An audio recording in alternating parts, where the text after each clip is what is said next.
اللہ الرحمن الرحیم۔ سورہ بقرہ کی پہلے پارے میں آیت نمبر 34 پہ گفتگو چل رہی تھی اور اللہ تعالی نے اس آیت کریمہ میں متعدد چیزوں کا بیان فرمایا ہے کہ یہ ایک اہم مسائل جن کا تعلق اعتقاد اور عقیدے سے ہے اور بعض کا تعلق انسان کے اعمال سے ہے، اس آیت کریمہ میں اللہ تعالی نے بیان فرمائے ہیں۔ بہت سے مسائل ہیں، مثلا اس آیت کریمہ میں یہ بحث آتی ہے کہ انسان افضل ہیں یا فرشتے افضل ہیں، اور اسی آیت کریمہ میں یہ بھی بحث آتی ہے کہ اللہ تعالی نے جو سجدے کا حکم دیا تھا تو یہ سجدہ کیا چیز تھی، اور اسی طرح یہ بحث بھی آتی ہے کہ اللہ تعالی نے یہ جو ارشاد فرمایا ہے کہ فرشتوں نے سجدہ کیا سوائے شیطان کے، تو کیا شیطان فرشتوں میں شامل تھا یا نہیں تھا، اور اسی طرح یہ بحث بھی آتی ہے کہ غرور اور کبر اس کی حقیقت کیا ہے، اور اللہ تعالی نے اس کی مذمت کیا ارشاد فرمائی ہے، اور یہ بحث بھی آتی ہے کہ شیطان پہلے ہی سے کافروں میں تھا یا یہ کہ اس کے بعد کافر ہوا۔ الغرض متعدد ابحاث ہیں اس میں، اور ان میں ایک ایک کر کے بات کرتے ہیں اور دیکھتے چلے جائیے کہ اہل علم نے اس ایک ایک آیت سے کتنے مسائل کا استنباط کیا ہے، اور اللہ تعالی کی کتاب کتنی جامع ہے، کتنے علوم ہیں جو اس میں پوشیدہ اور بند ہیں۔ ارشاد باری تعالی یہاں سے شروع ہوتا ہے کہ وَإِذْ، اور جب۔ تو بعض حضرات نے اس کے بعد اللہ تعالی کی اس قول کے بعد، ان الفاظ کے بعد ایک جملے کا کچھ لفظوں کا اضافہ کیا ہے، اور وہ کہتے ہیں کہ اس کا مطلب یہ ہے کہ اور یاد کیجئے وہ وقت بھی جب ہم نے یہ بات کہی تھی۔ تو اس کے متعلق کہتے ہیں کہ جب ہم نے یہ کہا تھا تو یہ ماضی پر دلالت کرتا ہے، تو اللہ تعالی نے مختلف واقعات کو جو بیان فرمایا ہے یہ ضروری نہیں ہے کہ ترتیب بھی وہی ہو، بلکہ اللہ تعالی نے یہ بات بتلائی ہے کہ ایک واقعہ یہ بھی ہوا، ایک واقعہ یہ بھی ہوا۔ اب اس سے پچھلی آیات کو دیکھیے، جہاں سے یہ رکوع شروع ہو رہا ہے وہاں بھی یہی لفظ ہیں وَإِذْ، اور جب، اور یہاں بھی یہی بات آ گئی اور جب، اور اس کے بعد آگے آپ جب چلیں گے تو آپ بنی اسرائیل کے قصے میں بھی دیکھیں گے کہ اللہ تعالی نے اسی لفظ کو پھر ارشاد فرمایا ہے۔ مثلا آیت نمبر 39 کو آپ 49 کو آپ دیکھیے تو اس کے آغاز میں بھی یہی ہے وَإِذْ نَجَّيْنَاكُمْ، اور جب ہم نے تمہیں چھڑایا۔ آیت نمبر 51 میں بھی دیکھیے تو وہاں بھی یہی آئے گا وَإِذْ، اور جب ہم نے حضرت موسیٰ علیہ السلام سے وعدہ کیا 40 راتوں کا۔ اس کے بعد کی آیت دیکھیے پھر آئے گا وَإِذْ، اور جب ہم نے دیا حضرت موسیٰ علیہ السلام کو کتاب۔ اس کے بعد 54 نمبر آیت میں دیکھیے وہاں بھی آئے گا وَإِذْ، اور اس کے بعد آپ 56 میں دیکھیے 55 میں وہاں بھی آئے گا۔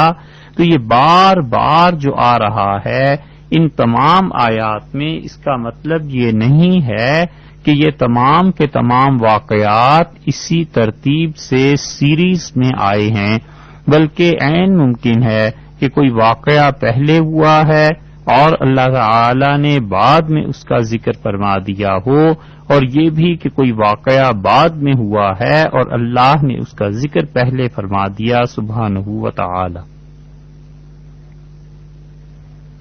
تو اس سے یہ معلوم ہوتا ہے، اس کا کیا فائدہ ہے؟ اس کا فائدہ ابھی آپ سے عرض کرتے ہیں۔ تو وَإِذْ اور جب، اب ہم اصل آیت کی طرف ہی پھر لوٹ آئیں اتنی مثالوں کے بعد۔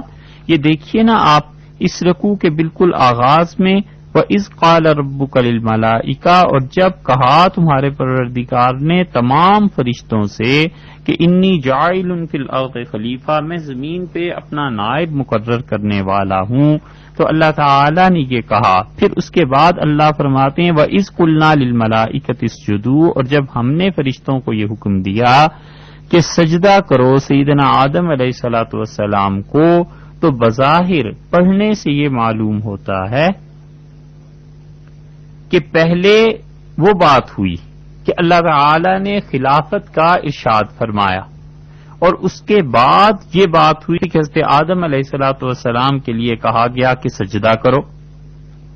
ترتیب ایسے معلوم ہوتی ہے نا، کیونکہ پہلے وہ واقعہ آیا ہے، پھر فرشتوں نے جب ان اسماء کے اظہار سے معذوری کی بات کی تو اللہ تعالی نے فرمایا کہ ہم نہ تم سے کہتے تھے، اور اس کے بعد پھر آ گیا یہی اور جب۔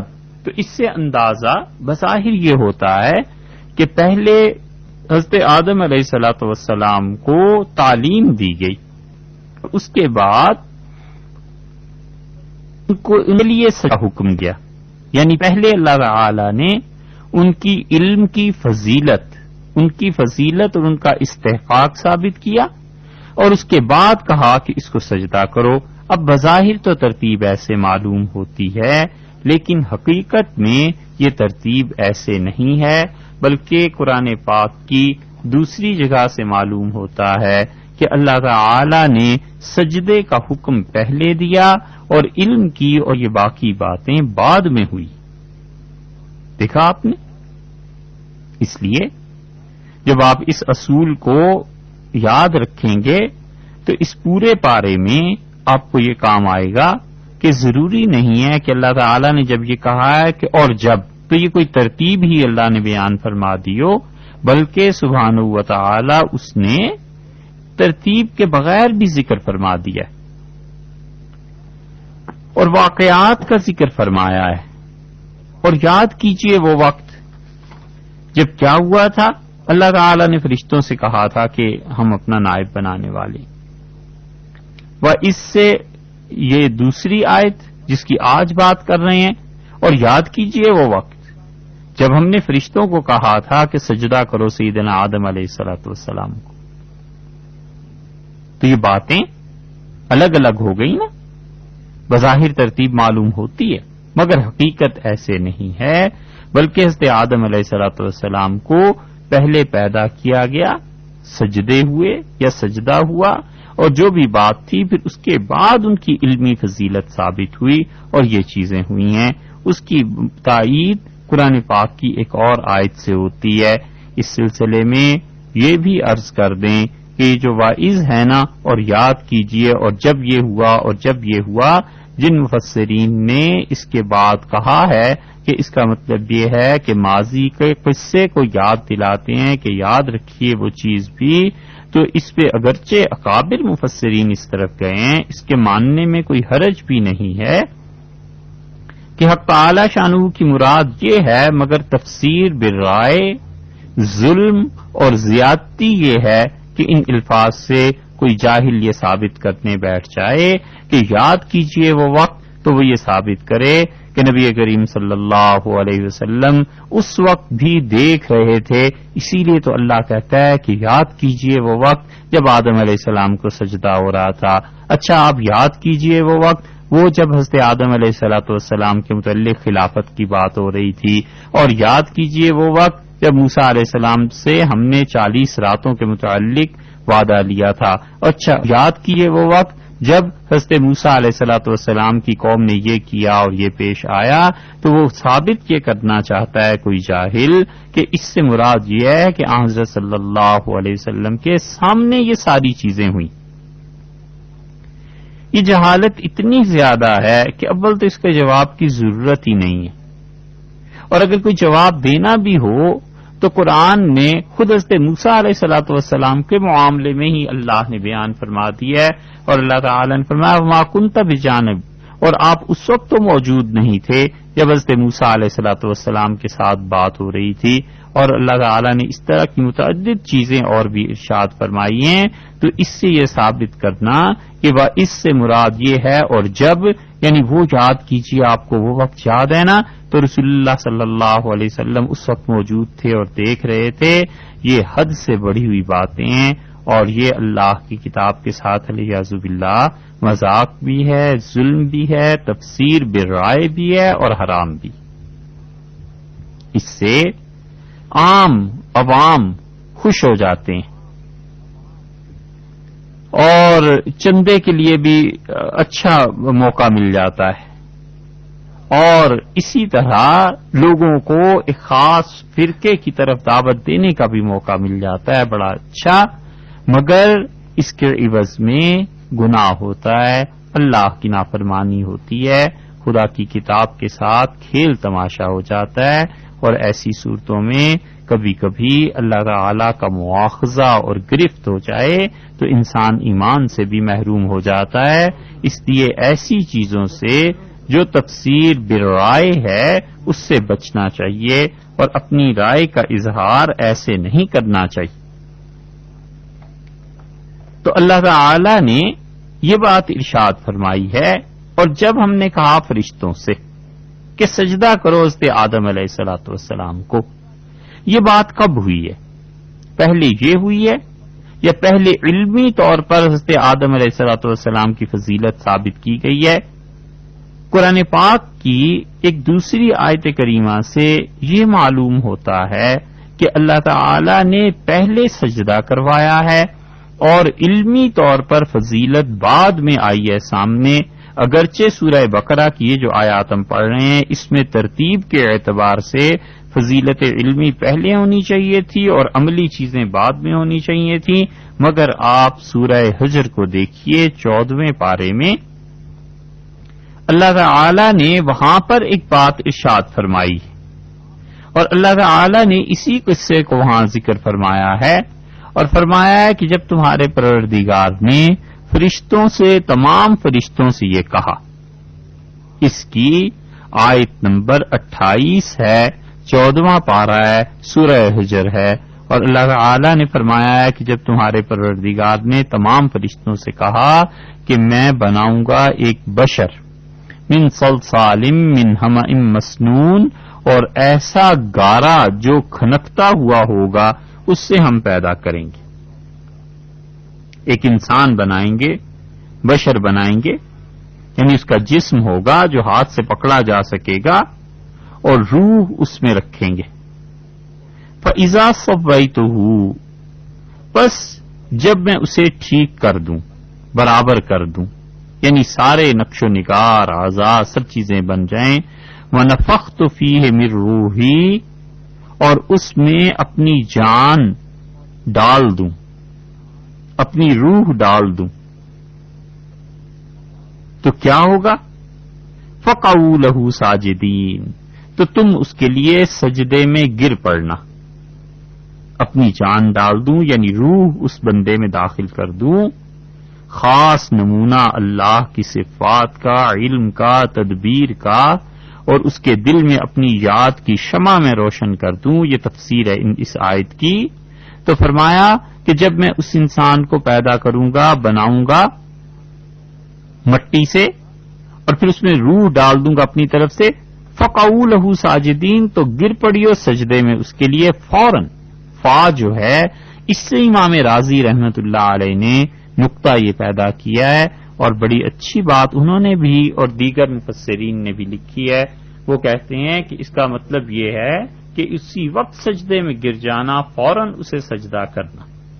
اور پھر اللہ تعالی نے فرمایا فَسَجَدَ الْمَلَائِكَةُ كُلُّهُمْ أَجْمَعُونَ، پھر سجدہ کیا ان سارے فرشتوں نے اکٹھے، الا ابلیس، سوائے شیطان کے، ابا، اس نے سختی سے انکار کر دیا کہ یکون مع الساجدین، کہ وہ سجدہ کرنے والوں کے ساتھ ہو۔ یہ ہے آیت۔ اس سے معلوم ہوتا ہے کہ اللہ تعالی نے پیدا فرمایا حضرت آدم علیہ الصلوۃ والسلام کو، اور پھر فوراً فرمایا کہ دیکھو اس کو سجدہ کرو. ٹھیک ہے جی. تو اور سورہ بقرہ سے یہ معلوم ہوتا ہے کہ پہلے علمی فضیلت ہوئی اور اس کے بعد سجدے کا حکم ہوا. حالانکہ بات ایسی نہیں ہے، کیونکہ قرآن پاک نے دوسری جگہ اس چیز کو بیان کر دیا ہے. تو قرآن پاک کی دوسری جگہ کی آیات کو دیکھا جائے گا اور اس کے مطابق تفسیر کی جائے گی، تو معلوم ہوا کہ حضرت آدم علیہ الصلوۃ والسلام کی عملی طور پر فضیلت پہلے اللہ نے ثابت فرما دی تھی، اور علم کی باری بعد میں آئی ہے. فرشتوں کو پھر کہا گیا کہ دیکھو اس کو ہم نے اتنا علم عطا کیا ہے، یا اسماء عنایت فرمائے. اور یہ دلیل ہے اس اصول کی جو اصول اس تفسیر کے آغاز میں ہم آپ سے عرض کر چکے کہ اللہ تعالی کی کتاب ایک جگہ پر کوئی بات کہتی ہے، پھر دوسری جگہ پر جو بات کہتی ہے مزید اس کی شرح بیان ہو جاتی ہے. تو قرآن خود ایک مقام دوسرے مقام کی تفسیر بیان کرتا ہے. اس اصول کو آپ ذہن میں رکھ لیجئے اور پھر اس کے بعد ان آیات کو دیکھیے. تو اب آپ کو اندازہ ہوا ہوگا کہ وَإِذْ قُلْنَا لِلْمَلَائِكَةِ اسْجُدُوا، اللہ تعالی نے فرمایا ہے کہ ہم نے جب کہا فرشتوں سے کہ سجدہ کرو تو گویا ترتیب یہ بنی کہ پہلے تخلیق ہوئی، جسم بنایا گیا، پھر اس میں روح پھونکی گئی، اور پھر تیسری بات سجدے کی فرمائی گئی کہ سجدہ کرو، اور چوتھی بات اس کے بعد آئی ہے کہ اسماء اور اللہ تعالی نے نام سکھلائے. تو ارشاد ربانی یہ ہے، باری تعالی نے ارشاد فرمایا وَإِذْ قُلْنَا، اور جب ہم نے کہا، جب کہا یہ بھی ترجمہ درست ہے، اور بعض نے اچھا ترجمہ اور بھی کیا ہے، اور جب ہم نے حکم دیا یہ بھی بات درست ہے، اس لیے کہ اللہ تعالی کے ہاں تو احکامات ہیں. حقیقی شہنشاہ اللہ ہی کی ذات ہے، اس کا تو ہر قول حکم ہے. اس لیے اگر کوئی ترجمہ اس کا یہ کرتا ہے کہ جب ہم نے حکم دیا تو بالکل درست ہے. حق تعالی شانہ کے شایان شان ہی ایسی چیزیں. پھر اللہ تعالی نے ارشاد فرمایا ہے للملائکہ. دیکھیے یہ نہیں کہا کہ للملائکہ فرشتوں کے لیے، لام کے بعد جو للملائکہ دوسرے لام کا اضافہ ہو گیا ہے یہاں، اس کو بعض بہت کم لوگ ہیں جنہوں نے اس بات پر غور کیا ہے، مگر یہ کہ بعض حضرات نے غور کیا ہے اور وہ کہتے ہیں کہ جو ال یا لام اس میں اضافہ ہو گیا ہے اس کا مطلب یہ ہے کہ تمام فرشتوں کو، کیونکہ ال جو ہے یہ کبھی کبھی عربی قواعد کے اعتبار سے تمام کے معنی میں بھی آتا ہے نا. جیسے آپ نے سورہ فاتحہ کے بالکل آغاز کی تفسیر میں سنا ہوگا کہ الحمدللہ تمام کی تمام تعریفیں اللہ کے لیے. تمام حمد تعریف للہ واسطے اللہ کے، تمام تعریفیں اللہ کے لیے. تو وہاں بھی وہ اصول تھا، یہاں بھی سے لگا لیجئے وَإِذْ قُلْنَا لِلْمَلَائِكَةِ. اور جب ہم نے تمام فرشتوں سے یہ کہا کہ تسجدوا سجدہ کرو، کس کو؟ لآدم، حضرت آدم علیہ الصلوۃ والسلام کو. فسجدوا، پس سجدہ کیا سب نے، الا مگر ابلیس، شیطان نے سجدہ نہیں کیا. تو اللہ تعالی کا حکم ہوا تمام فرشتوں کو. تو یہ جو تمام فرشتوں کا اللہ تعالی نے فرمایا ہے، اس موقع پر ایک بحث تو یہ پیدا ہوتی ہے کہ اللہ نے سارے فرشتوں کو حکم دیا تو شیطان بھی فرشتوں میں سے تھا یا نہیں تھا؟ اگر شیطان فرشتوں میں سے نہیں تھا تو پھر اللہ تعالی نے یہاں کیسے فرما دیا ہے؟ اور دوسری بحث یہ پیدا ہوتی ہے کہ اس سجدے کی حقیقت کیا تھی، یہ کیا چیز تھی جو سجدہ تھا. اور ان دونوں مباحث میں کوئی بھی پہلے کر لیتے ہیں.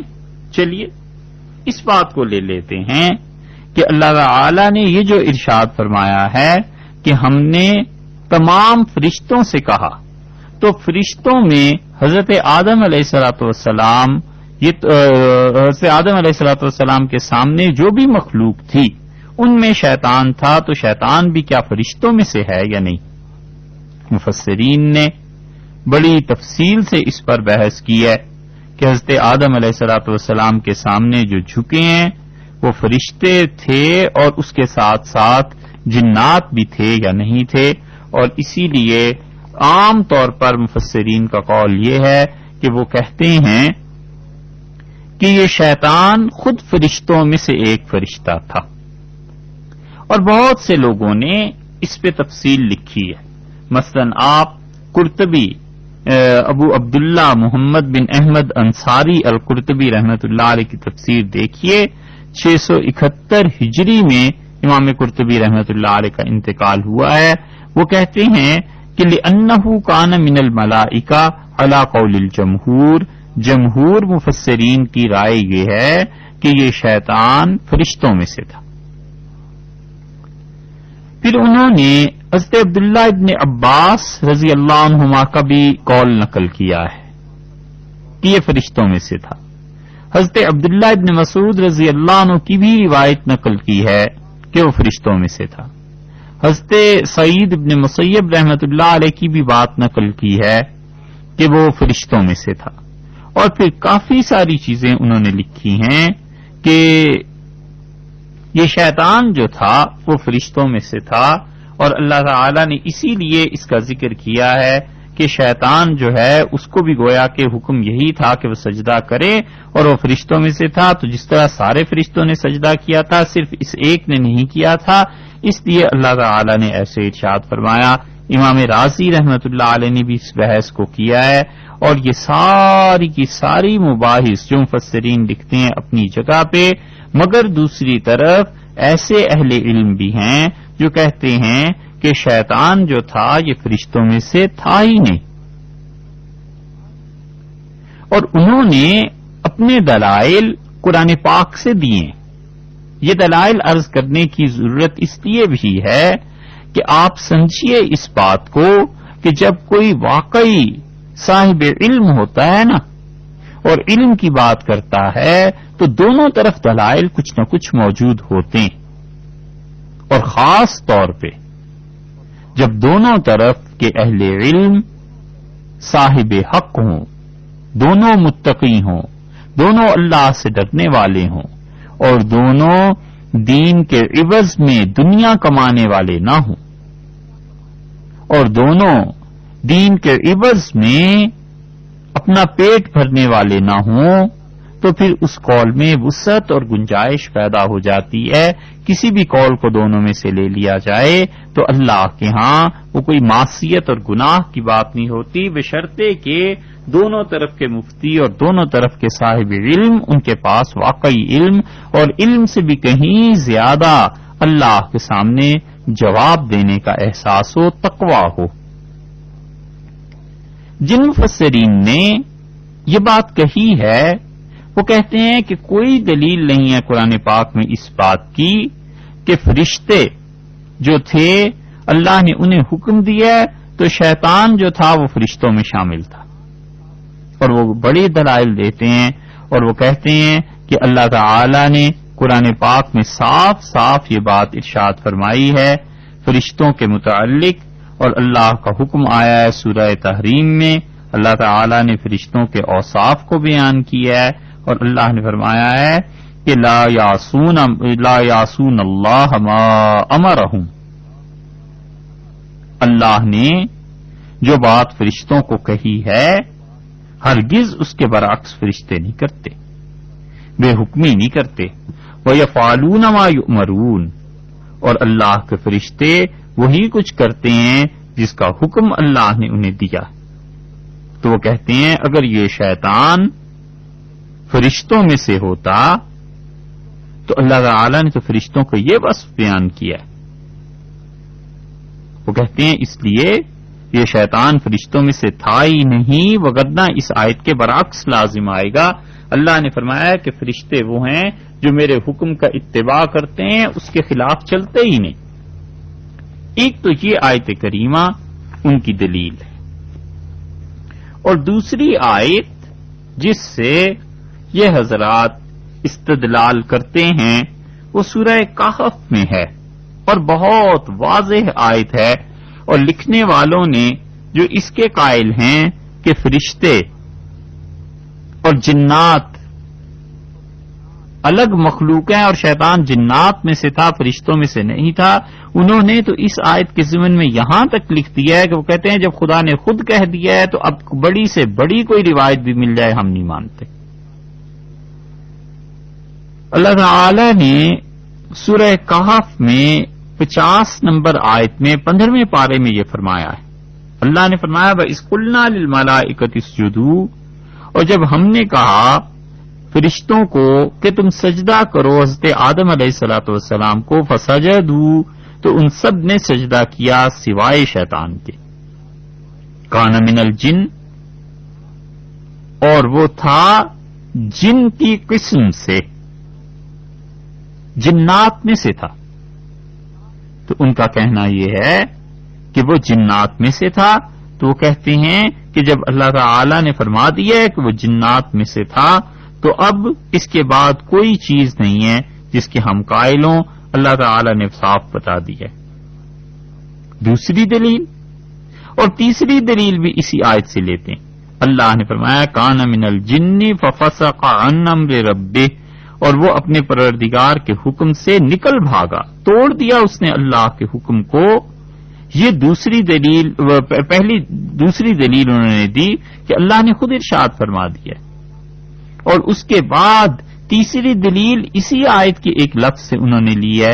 وہ کہتے ہیں کہ اللہ تعالی نے فرمایا فتتخذونہ، کیا تم لوگ اب شیطان کو وذریتہ، اور اس کی اولاد کو اولیاء من دونی، اپنا دوست بناتے ہو، اور میں پروردگار مجھے تم چھوڑ دیتے ہو.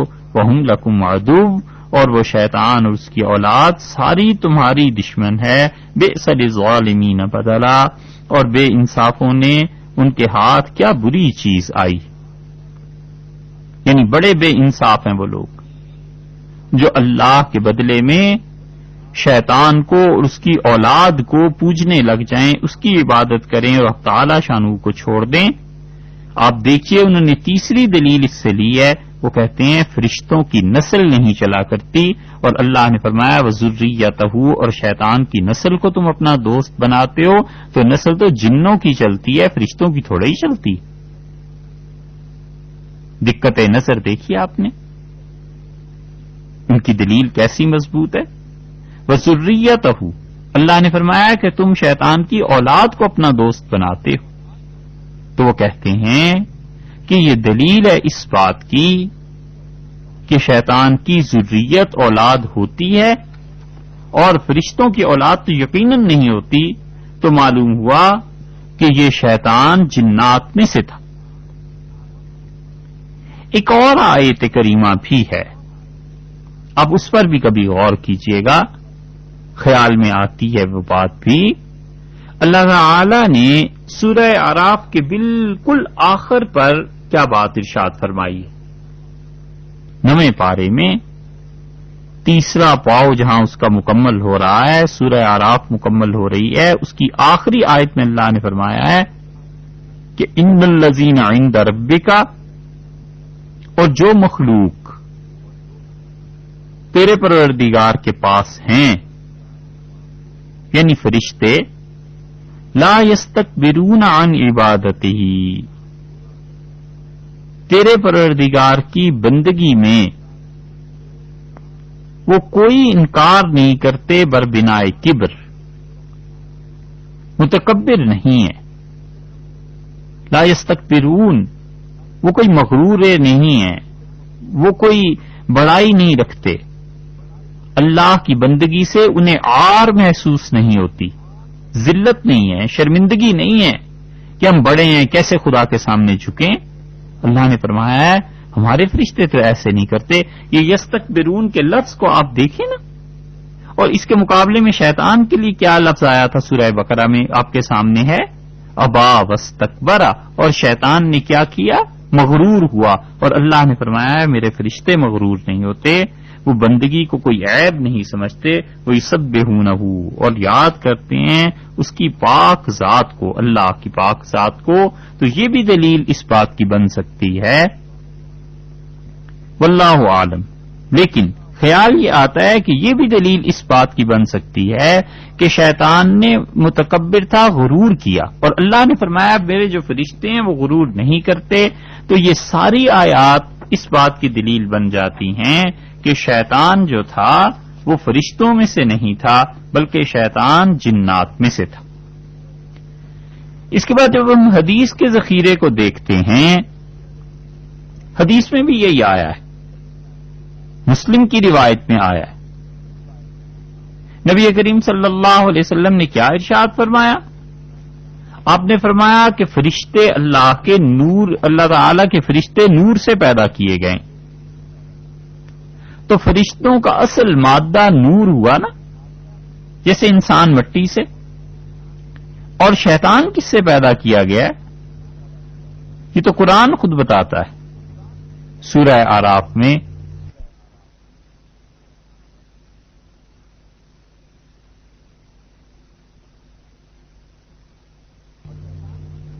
اور شیطان کس چیز سے پیدا کیا گیا ہے یہ تو قرآن پاک خود بتاتا ہے. سورہ اعراف میں 12ویں آیت آپ دیکھیے، 8ویں پارے میں اللہ تعالی نے وہاں پر ارشاد فرمایا ہے قال ما منعک الا تسجد اذ امرتک. اللہ تعالی نے فرمایا تجھ کو کیا رکاوٹ پیش آ گئی تھی کہ جب تم نے آدم علیہ السلام کو سجدہ نہیں کیا جب میں نے حکم دیا تھا. قال انا خیر منہ، کہنے لگا میں اس سے بہتر ہوں. خلقتنی من نار، اور مجھ کو تو نے پیدا کیا ہے آگ سے، وخلقتہ من طین، اور اس کو بنایا ہے مٹی سے. شیطان نے خود کہا کہ مجھے آگ سے پیدا کیا. اور دوسری جگہ پہ قرآن کہتا ہے کہ جنات آگ سے پیدا کیے گئے.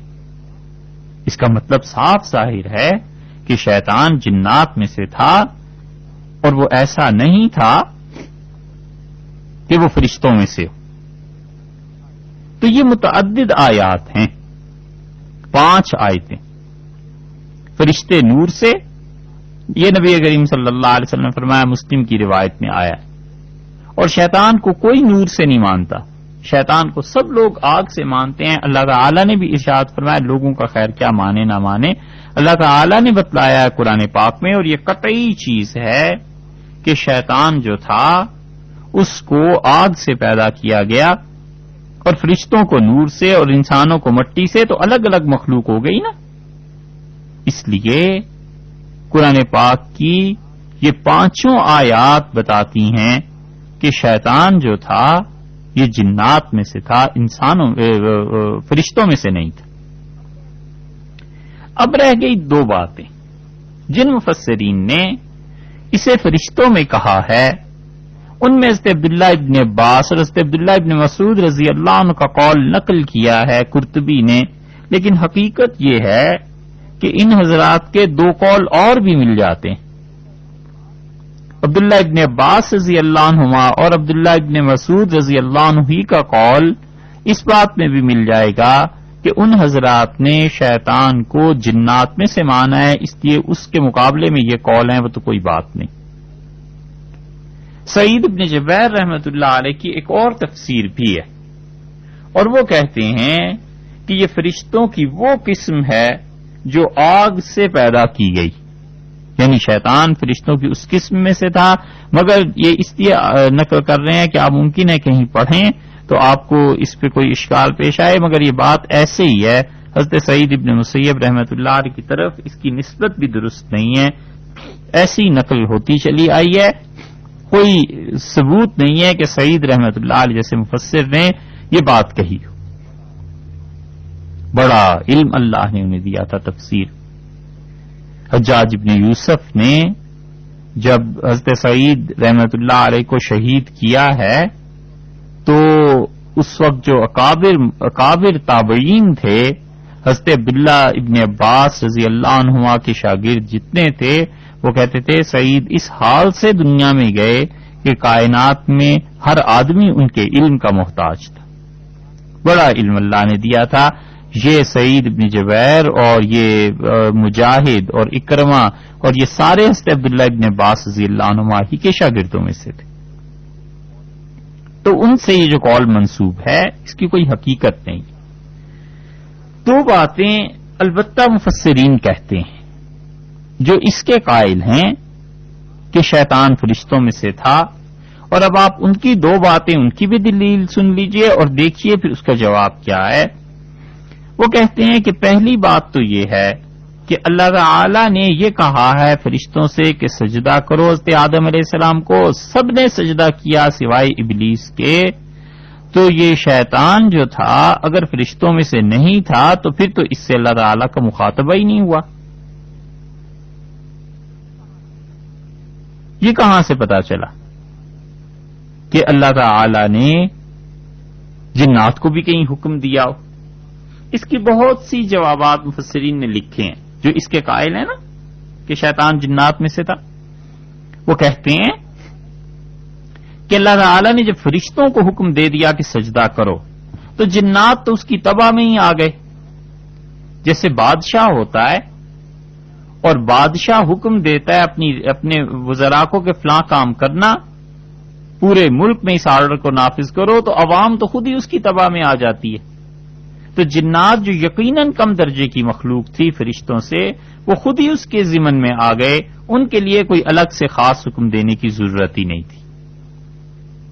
لیکن ایک تفسیر جو ہم نے اپنے اساتذہ سے سنی ہے اور بہت اچھی بات وہ کہتے تھے کہ اللہ نے فرشتوں کو حکم دیا ہے، اور اس پہ یہ کہنا کہ شیطان اگر فرشتوں میں سے نہ ہوتا تو حکم تو صرف فرشتوں ہی کو تھا نا، اس نے اگر نہیں مانا تھا تو کون سی ایسی بات تھی، الیاذ باللہ۔ حکم فرشتوں ہی کو تھا، فرشتوں نے مان لیا، بس جنوں کو تھا ہی نہیں۔ تو ہمارے اساتذہ کہتے تھے کہ بات یہ نہیں ہے، بات یہ ہے کہ اللہ تعالی نے فرشتوں کو تو حکم دیا ہی دیا تھا، شیطان کو بھی خاص طور پر الگ حکم دیا تھا۔ اب آپ کہیں گے کہ ہمارے اساتذہ کے اس قول کی دلیل کیا ہے، تو وہ اپنی دلیل قرآن سے ہی دیتے تھے اور کہتے تھے 8ویں پارے میں سورہ اعراف کو دیکھیے، اس کی آیت نمبر 12 میں اللہ نے فرمایا ہے، قال، اللہ تعالی نے ارشاد فرمایا، ما منعک، شیطان تمہیں کس چیز نے روک دیا تھا؟ یہاں ڈائریکٹ گفتگو ہے حق تعالی شانہ کی اور شیطان کی۔ پوری آیت دیکھیے پیچھے سے، 11ویں آیت بھی، وَلَقَدْ خَلَقْنَاكُمْ، اور ہم نے تم کو پیدا کیا، ثُمَّ صَوَّرْنَاكُمْ، پھر ہم نے تمہاری صورتیں بنائیں، ثُمَّ قُلْنَا لِلْمَلَائِكَةِ اسْجُدُوا لِآدَمَ، اور پھر ہم نے فرشتوں کو کہا کہ سجدہ کرو آدم علیہ الصلوۃ والسلام کو، فَسَجَدُوا إِلَّا إِبْلِيسَ، سب نے سجدہ کیا سوائے شیطان کے، لم یکن من الساجدین، اور وہ سجدہ کرنے والوں میں نہیں تھا۔ قال ما منعک الا تسجد اذ امرتک، اللہ تعالی نے فرمایا ابلیس کس بات نے تجھے روکا تھا کہ تو نے سجدہ نہیں کیا حضرت آدم علیہ الصلوۃ والسلام کو، اذ امرتک، جب میں نے تجھے حکم دیا تھا۔ تو وہ کہتے تھے اساتذہ کہ یہ جو امرتکا کا لفظ ہے، الفاظ ہے نا، کہ اللہ نے فرمایا میں نے تجھے حکم دیا تھا، تو اس کا مطلب یہ ہے کہ سارے فرشتوں کو بھی حکم ہوا تھا، اور اسے تو اسپیشل کیس کے طور پہ لیا گیا تھا، اور اسپیشلی اسے حکم ہوا تھا کہ تم نے بھی سجدہ کرنا ہے۔ یہ تو ہو گئی ایک بات اور اس کا جواب، اور بہت عمدہ جواب یہ اساتذہ دیا کرتے تھے۔ یہ ہے فائدہ اساتذہ سے قرآن پاک پڑھنے کا اور تفسیر پڑھنے کا اور دین کے علوم پڑھنے کا۔ اگر محض گھر بیٹھے کتابوں سے ہی ساری چیزیں حاصل ہو جایا کریں تو یہ پھر مباحث ان کو کون نپٹائے۔ رہ گئی دوسری بات، اور جو دوسری بات ہے جو یہ کہتے ہیں کہ شیطان فرشتوں میں سے تھا، یہ وزن یہ جو اب بیان کرنے لگے ہیں بات، یہ دلیل تھوڑی سی مضبوط بظاہر نظر آتی ہے، اور اس دلیل کی اصل بنیاد لغت ہے۔ اور لغت میں وہ کہتے ہیں کہ استثناء، ایکسیپشن، اس کی کیا حیثیت ہے، اور پھر اس پر بحث انہوں نے کی ہے۔ آسان لفظوں میں یہ سمجھیے کہ انہوں نے کہا کہ اللہ تعالی نے یہ فرمایا ہے اس آیت میں سورہ بقرہ میں کہ وَإِذْ قُلْنَا لِلْمَلَائِكَةِ اسْجُدُوا لِآدَمَ، جب ہم نے حکم دیا فرشتوں کو تمام فرشتوں کو کہ سجدہ کرو حضرت آدم علیہ الصلوۃ والسلام کے لیے، فسجدوا، سب نے سجدہ کیا، الا ابلیس، سوائے شیطان کے۔ تو وہ کہتے ہیں کہ اگر یہ ابلیس فرشتوں میں سے نہیں تھا تو یہ جو الا کا لفظ ہے یہ کیوں استعمال ہوا ہے؟ پہلے ان کا اشکال سنیے اور پھر اس کے بعد اس کا جواب سنیے گا۔ وہ کہتے ہیں الا کا مطلب ہے سوائے، تو الا سے جو چیزیں، جو جنس پہلے اس کا ذکر کیا گیا ہے، الا کے بعد بھی وہی چیز، وہی جنس ہوگی تو بات بنے گی نا۔ مثلا ایک آدمی کہتا ہے کہ میرے سارے بچے سو گئے سوائے عائشہ کے، تو یہ عائشہ اس کے بچوں میں شامل ہے تو ہی تو بات ہے۔ اور اگر وہ یہ جملہ کہے کہ میرے سارے بچے سو گئے سوائے گدھے کے، تو ظاہر ہے کہ یہ لغو کلام ہے، بیکار ہے، کیونکہ بچے سارے سو گئے وہ تو انسانوں میں سے تھے۔ اب یہ کہنا کہ سوائے گدھے کے، تو گدھا تو اس کے بچوں میں سے نہیں ہے۔ تو وہ کہتے ہیں کہ اس کے معنی پھر یہی ہوئے کہ سب فرشتوں نے سجدہ کیا الا ابلیس، سوائے شیطان کے، تو شیطان فرشتوں میں سے تھا تو ہی تو اللہ تعالی نے سوائے الا کا لفظ استعمال کیا ہے، جو انگلش میں بٹ کا لفظ بھی کبھی آتا ہے، لاسٹ بٹ ون، آخری چیز مگر ایک، اس معنی میں۔ تو کہتے ہیں اگر فرشتوں میں سے نہ ہوتا تو الا کا لفظ یہ کیوں استعمال ہوتا؟ لیکن اس کی حقیقت جن مفسرین نے اور اہل لغت نے جواب دیا ہے انہوں نے کمال کی بات کی۔ وہ استثناء کی پہ بحث جن اہل لغت نے کی ہے وہ کہتے ہیں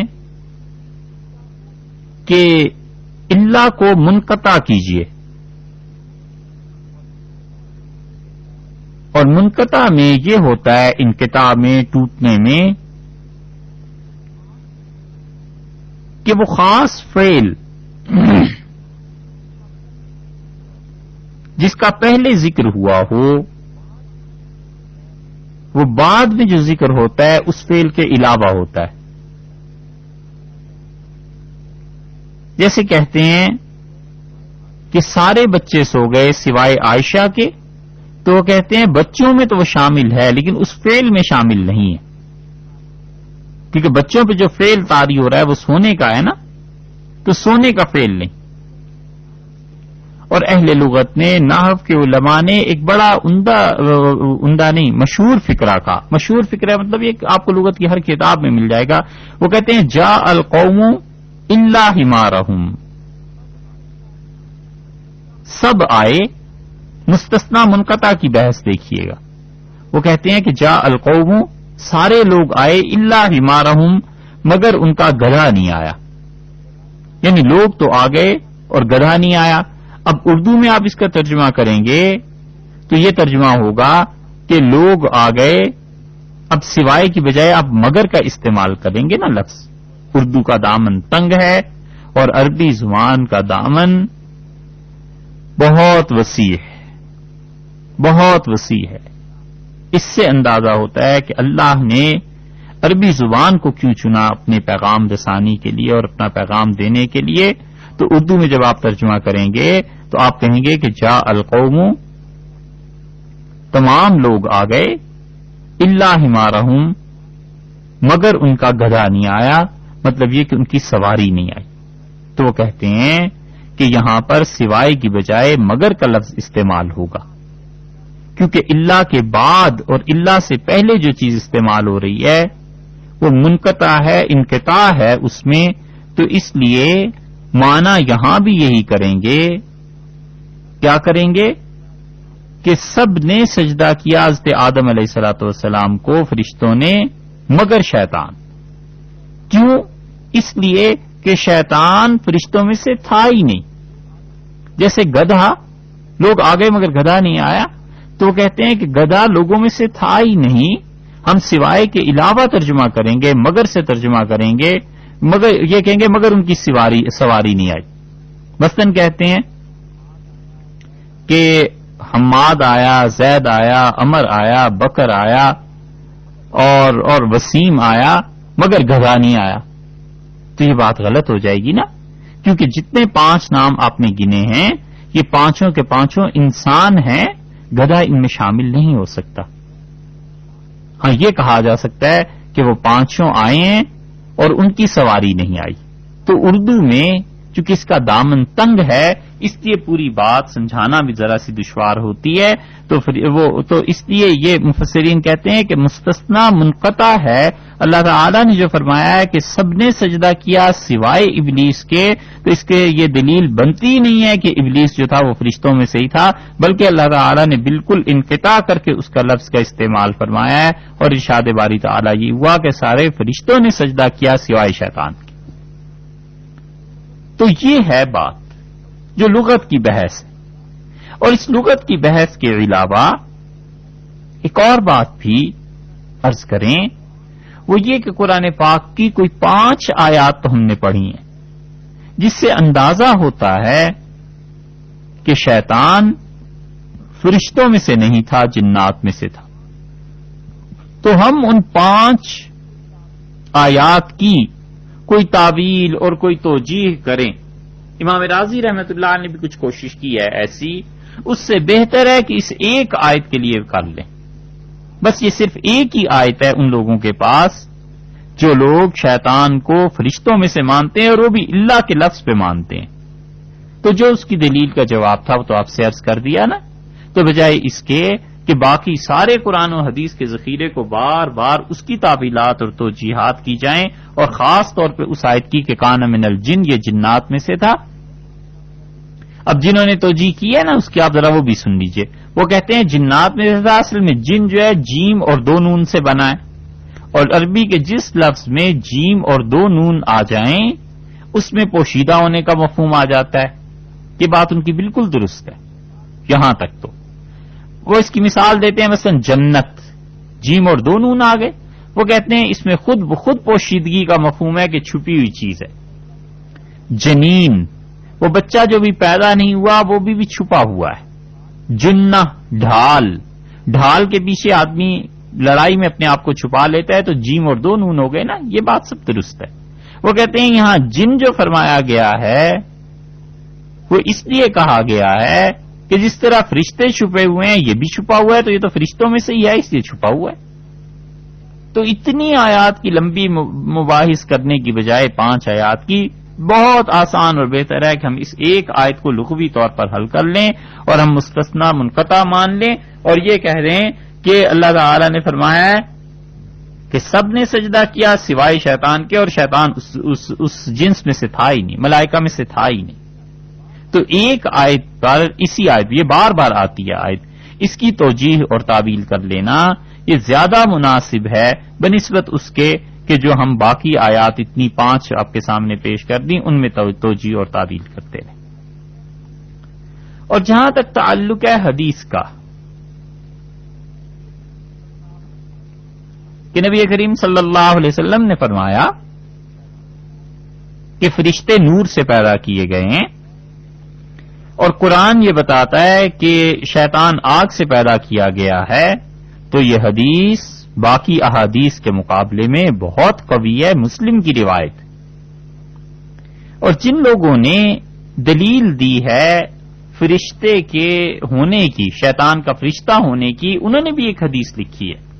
طبرانی کی روایت لاتے ہیں وہ، اور طبرانی میں یہ آیا ہے کہ جبریل امین نبی کریم صلی اللہ علیہ وسلم کی خدمت میں حاضر ہوئے اور رو رہے تھے، اور حضرت صلی اللہ علیہ وسلم نے فرمایا جبریل اس مقام اور اس مرتبے کے باوجود تم رو رہے ہو؟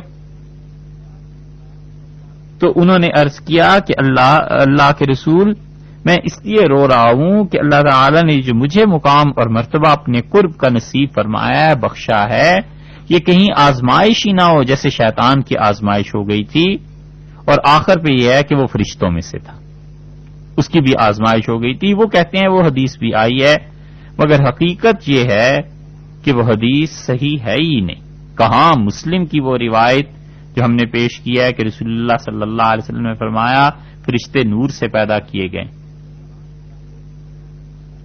اور کہاں طبرانی کی یہ روایت؟ امام طبرانی رحمت اللہ علیہ پوری جلالت اور عظمت شان کے باوجود اپنی کتابوں میں ایسی احادیث نقل کرتے ہیں جن احادیث کی کوئی اصل نہیں، ضعیف بھی، حتیٰ کہ بعض اوقات موضوع بھی. امام راضی رحمت اللہ علیہ بھی یوں ہی کرتے ہیں.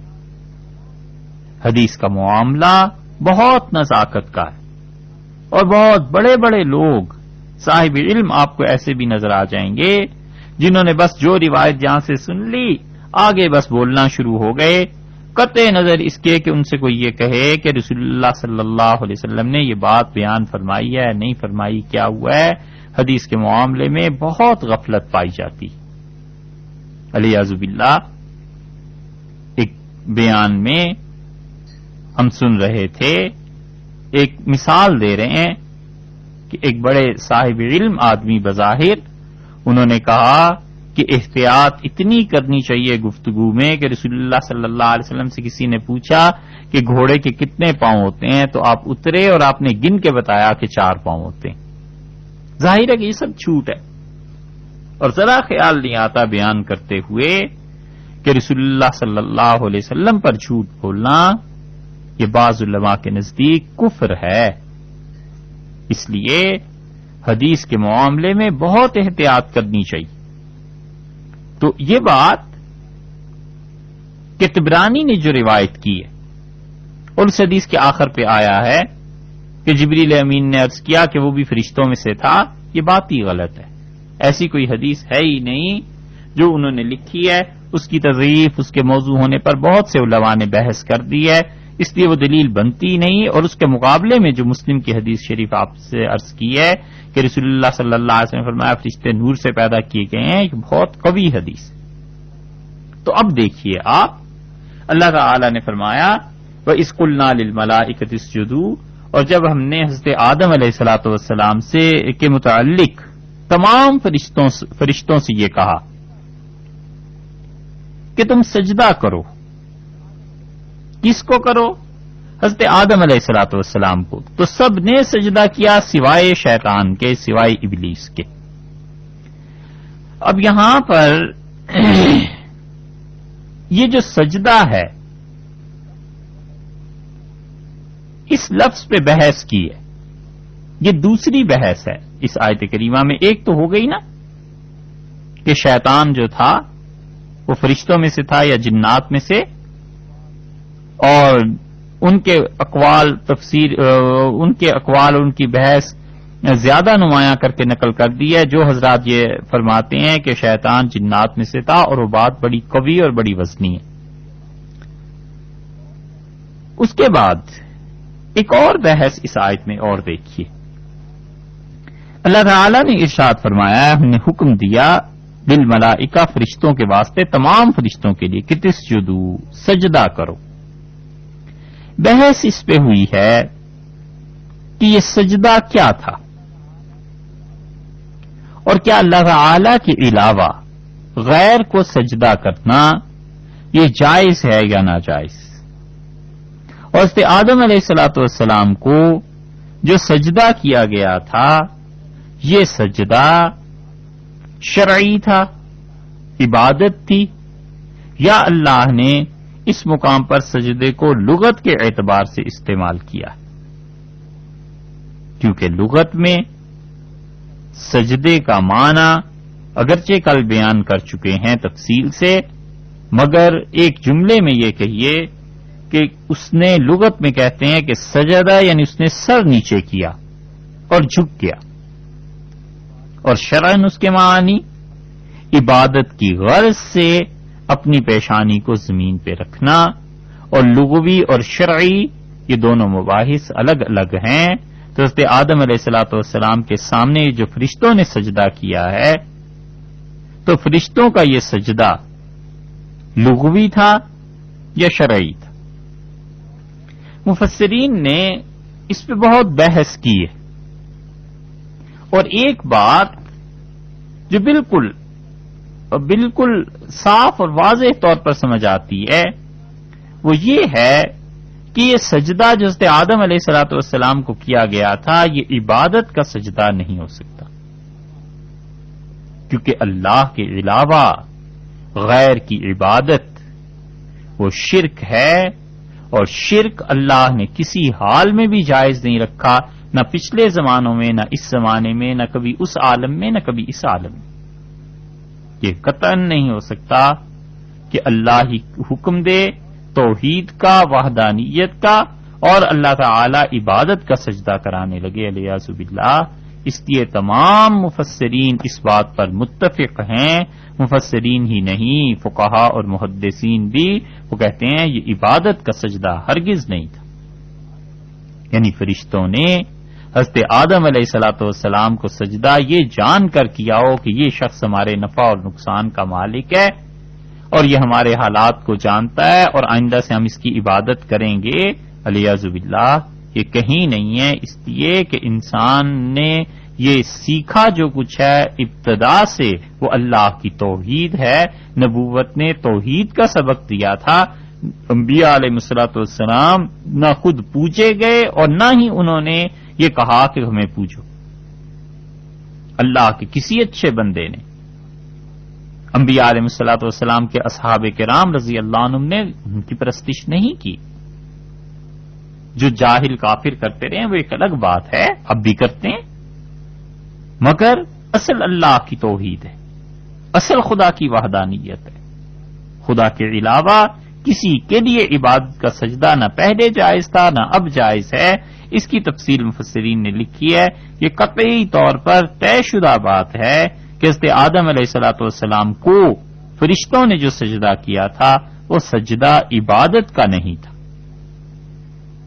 اس سجدے کی ہیئت کیا تھی، اس کو کیسے کیا گیا، یہ تفصیل پھر آگے مفسرین نے لکھی ہے۔ آج اس بحث کا غالباً وقت نہیں رہا، انشاءاللہ اس بات کو کل آپ کی خدمت میں عرض کریں گے۔